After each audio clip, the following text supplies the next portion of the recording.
అస్మద్గురుభ్యో నమ. శ్రీమతే రామానుజాయ నమ. మంచి మాట. ధర్మో రక్షతి రక్షిత అనే వాక్యము వాల్మీకి రచించిన రామాయణంలోని ఒక శ్లోకంలోనిది. జనప్రాముఖ్యం పొందిన వాక్యాల్లో ఇది ఒకటి. ఈ వాక్యం యొక్క అర్థము ధర్మాన్ని మనం రక్షిస్తే ఆ ధర్మం మనల్ని రక్షిస్తుంది.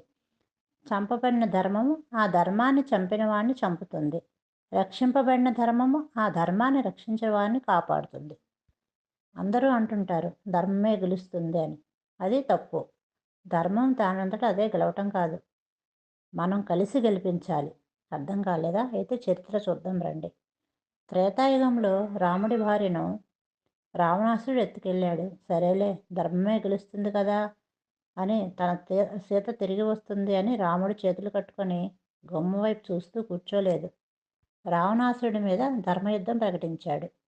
ఆ రాముడికి అఖండ వానర సైన్యం తోడై ధర్మం వైపు అడుగులు వేశారు. ఆ యుద్ధంలో రాముడికి సైతం గాయాలయ్యాయి. తన భుజాలను, తొడభాగాల చర్మాన్ని బాణాలు చీల్చుకొని వెళ్ళాయి.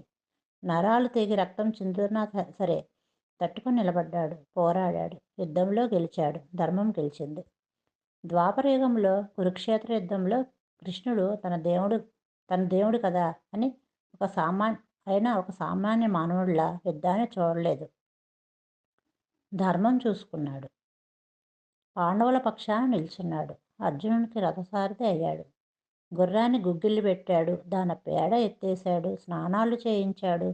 ఆ యుద్ధంలో రథాన్ని నడుపుతూ ఆ వేగంలో వెనకాల అర్జునుడి మాటలు వినబడవు కదా.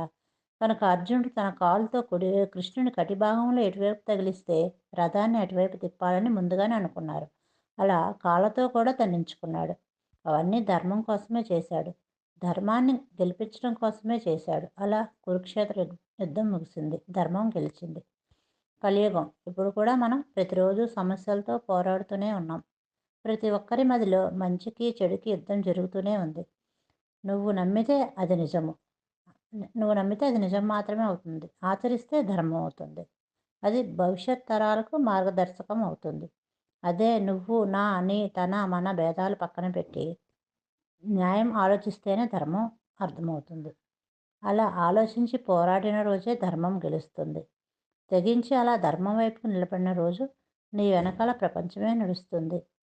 మన ధర్మాన్ని కాపాడుకుందాం, భావితరాలకు అందిద్దాం. జై శ్రీమన్నారాయణ.